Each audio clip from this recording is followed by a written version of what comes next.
नरम, मुलायम, नाजुक होंठ हमारी त्वचा और शख्सियत का बहुत ही अहम हिस्सा है। लेकिन कई बार मौसम जब बदलता है तो होंठ इतने ज़्यादा फटने लगते हैं कि मुस्कुराना तक एक मुश्किल काम बन जाता है। आखिर ऐसा क्या है कि लिप्स की स्किन फटनी ज़्यादा लगती है, मौसम चाहे कम ठंडा हो या ज़्यादा ठंडा हो। लिप्स की स्किन जो है वो हमारी नॉर्मल स्किन से फ़र्क है। लिप्स की स्किन को म्यूकोसा कहा जाता है। आप देखते भी हैं कि जहाँ पर लिप्स शुरू हो रहे हैं और स्किन का जहाँ पर कांटेक्ट है वहाँ पर एक हल्की सी लकीर आपको उभरी हुई नज़र आती है, क्योंकि यहाँ से लिप की स्किन टाइप चेंज हो रही है। म्यूकोसा वैसे तो बहुत ज़्यादा पिंक होता है और मुलायम होता है, लेकिन इसकी एक खामी या कमी ये होती है कि लिप्स में अपने नेचुरल ऑयल ग्लैंड नहीं होते हैं। स्किन पे आपने देखा है कि पसीना भी आ रहा है और बहुत ज़्यादा चिपचिपाहट होती है तो एक ऑयल की लेयर भी बनने लगती है, लेकिन लिप्स में कभी पसीना नहीं आता है। पसीना आपने देखा है हमेशा लिप्स के ऊपर आ रहा होता है और लिप्स इसी वजह से ज़्यादा ड्राई होने लगते हैं। सर्दी में ऐसा क्या होता है कि लिप्स ज़्यादा ड्राई होने लगे हैं? देखिए, सर्दी में क्या हुआ कि मौसम में हवा में बिल्कुल भी नमी नहीं रही है, तो स्किन के अंदर जो भी नमी थी वो हवा में जाती जा रही है। सर्दी में हमारे होंठ ज़्यादा फटने लगते हैं। ऐसी क्या वजह है कि सर्दी में ये दिक्कत ज़्यादा हो रही है? पहली वजह तो यही है कि मौसम में बिल्कुल नमी नहीं रही है। जो भी नमी स्किन में थी वो बिल्कुल हवा में चली जाती है, तो लिप्स बेचारे जिनके खुद ही ऑयल ग्लैंड नहीं थे वो इससे और ज़्यादा सूखने लगते हैं। दूसरी प्रॉब्लम क्या होती है कि जब हमारे लिप्स सूखने लगते हैं तो हमारी एक नेचुरल टेंडेंसी है कि हम लिप लिकिंग शुरू कर देते हैं। हम अपनी ज़बान से अपने लिप्स को गीले करने की कोशिश करते हैं, लेकिन हो ये रहा है कि हमारा जो सलाइवा है, थूक है, जो हम लिप्स पर लगा रहे हैं उसमें बहुत सारे एंजाइम्स होते हैं, वो लिप्स को और ज़्यादा ड्राई करने लगते हैं। दूसरी प्रॉब्लम ये है कि सर्दी के अंदर प्यास थोड़ी सी कम लगने लगती है, तो डिहाइड्रेशन का साइन तो होता ही है लिप्स की ड्राइनेस, और सर्दी में ये ड्राइनेस लिप्स पे ज़्यादा नज़र आने लगती है। सर्दी को दूर करने के लिए हम गर्म पानी का इस्तेमाल कर रहे हैं, हमारे कमरों में हीटर चल रहे हैं, सब कुछ आपकी स्किन से ऑक्सीजन और नमी को दूर कर रहा है। विंटर्स में वैसे ही ड्राइनेस हो रही है और विंटर्स को दूर भगाने के लिए जितने भी हम लोगों ने उपाय किए वो हमारे लिप्स को और ज़्यादा ड्राई करता जा रहा है। तो सर्दी में ड्राई स्किन, ड्राई लिप्स सबके लिए कहीं ना कहीं एक दिक्कत बन जाता है। कुछ लोग ऐसे हैं जिनमें और ज़्यादा प्रॉब्लम्स ड्राई लिप्स की हो जाती है क्योंकि उनमें बाकी चीज़ें भी चल रही हैं। अगर आपको हाइपोथायरॉयडिज्म है, आपका थायराइड इम्बैलेंस है, तो आपकी स्किन वैसे ही ड्राई है, तो सर्दी में आपको ये ड्राइनेस और ज़्यादा तंग करेगी। स्मोकर्स में हमेशा लिप्स थोड़े से ड्राई रहते हैं, बदरंग तो हो ही जाते हैं लेकिन वो ड्राइनेस भी बढ़ जाती है। उसके अलावा कुछ लोगों को लिपस्टिक एलर्जी भी होती है, जिसका एक बहुत बड़ा सिम्टम लिप ड्राइनेस है। सर्दी आते ही ये चीज़ें और ज़्यादा एग्जेजरेट हो जाती हैं। लिपस्टिक एलर्जी एक बहुत बड़ी वजह है उन लोगों के लिए जिनके लिप्स क्रैक्ड रहते हैं और इस हद तक क्रैक हो जाते हैं कि उनमें से खून तक निकलने लगता है। लिपस्टिक एलर्जी शायद आपको पता भी नहीं लगता है कि ये इस वजह से हो रहा है। लिपस्टिक एलर्जी में होता यह है कि कोई एक पर्टिकुलर लिपस्टिक आपको सूट नहीं कर रही है, तो हल्की सी स्वेलिंग रहती है, इचिंग रहती है जब भी आप उस लिपस्टिक का इस्तेमाल करते हैं। धीरे धीरे अगर आपको ये पता ही नहीं लगा कि ये आपको इस वजह से हो रहा है, हर लिपस्टिक लिप्स को ड्राई करने लगती है और सुखाने लगती है। और विंटर आते ही अगर ये प्रॉब्लम आपको पहले से है तो ये बहुत ज़्यादा एग्जेजरेट हो जाती है, और खाली लिप्स ही नहीं, स्किन के कोने जहाँ पर लिप्स और नॉर्मल स्किन मिल रही है वो भी बहुत ज़्यादा फटने लगते हैं।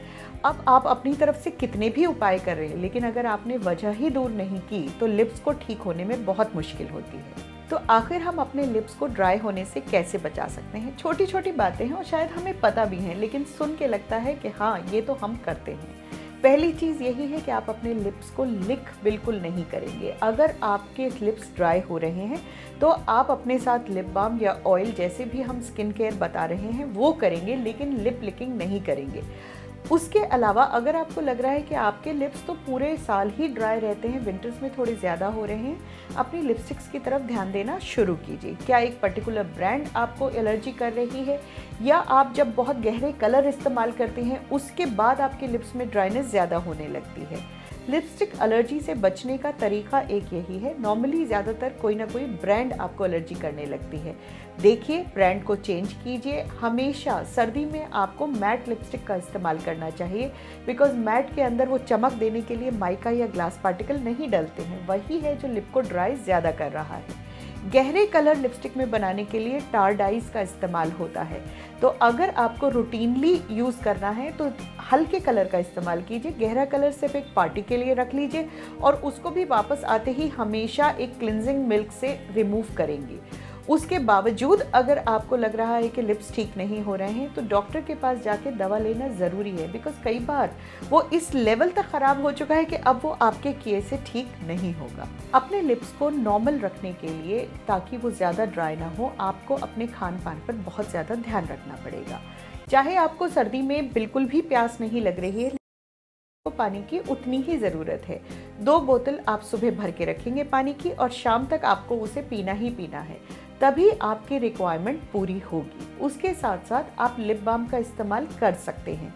घर के अंदर जो सबसे अच्छी चीज़ होती है वो होती है ऑयल, और आलमंड ऑयल बहुत ही हिंदुस्तानी ऑयल है। नॉर्मल जो आपका बादाम का तेल होता है लोग खुद निकलवाते भी हैं, लेकिन जो बाज़ार में मिल रहा है उसमें कोई खामी नहीं है।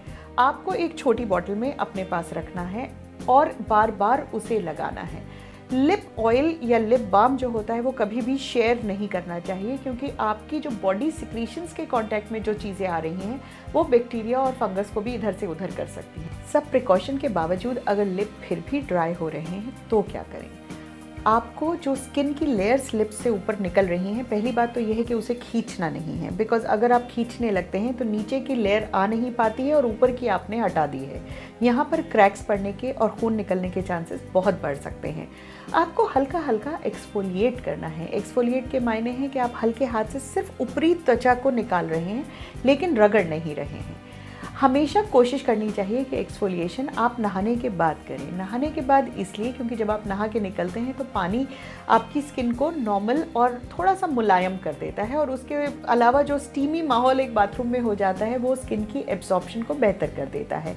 नॉर्मल जो चोकर होता है हमारे घर में जो आटे में से निकलता है, उसको 10 मिनट तक गर्म पानी में भिगो के रखिए। उसके बाद हल्के हाथ से उसे लिप पे मसाज करनी है। रगड़ हमें किसी हाल नहीं लगानी है। हम ये कोशिश नहीं कर रहे हैं कि हम स्किन की 6 लेयर निकाल दें, हम सिर्फ ये कर रहे हैं कि जो डेड स्किन ऊपर है उसको हम निकाल रहे हैं। हल्के हाथ से चोकर लीजिए, उसे लिप पे अच्छी तरह से हल्के हाथ से मसाज कीजिए और उसको गुनगुने पानी से धो दीजिए। उसके बाद लिप्स के लिए क्या इतनी मेहनत ज़रूरी है? क्या कोई भी आम कोल्ड क्रीम लिप्स के ऊपर काम नहीं करेगी? वो बिल्कुल नहीं करेगी, क्योंकि लिप्स की कंस्ट्रक्शन जैसे मैंने आपको बताया वो म्यूकोसा है और बिल्कुल अलग है। अगर आप कोई भी कोल्ड क्रीम लगा रहे हैं वो अंदर तक जा ही नहीं पाती है। क्रीम का मॉलिक्यूल इतना बड़ा होता है कि वो स्किन की उस सतह तक पहुंच ही नहीं पा रहा है जहां पर उसको काम करना है। तो हमेशा लिप बाम का इस्तेमाल कीजिए, हमेशा आलमंड ऑयल का इस्तेमाल कीजिए। जो हार्श क्रीम्स हैं, जो क्रैक्ड हील्स, क्रैक्ड एल्बोज़ के लिए इस्तेमाल होती हैं, वो कतई लिप्स पर नहीं लगनी चाहिए, क्योंकि उसके अंदर यूरिया सैलिसिलिक एसिड होता है। अगर किसी भी क्रीम में लिखा हुआ है कि उसमें यूरिया है या सैलिसिलिक एसिड है, उसका इस्तेमाल लिप्स पर बिल्कुल नहीं कीजिए। हो सकता है कि उस वक्त तो वो ठीक लगे, लेकिन वो बाद में स्किन को और ज़्यादा इरिटेट करता है। विंटर की डाइट बहुत ही अहम होती है स्किन को हर तरह से मुलायम रखने के लिए, और लिप्स के लिए ये बात ज़्यादा लागू होती है। सर्दी में आप नट्स का सेवन रेगुलरली करें। नट्स का मतलब है बादाम, अखरोट और काजू। दिन में आप कम से कम 4 बादाम, 1 अखरोट और 2 काजू खा सकते हैं। कोशिश कीजिए कि बादाम को भिगोकर ना खाएं। जो सब कुछ लिनोलिक एसिड जो होता है वो उसके छिलके में होता है, और सर्दी में पचाने में बिल्कुल दिक्कत नहीं होती है।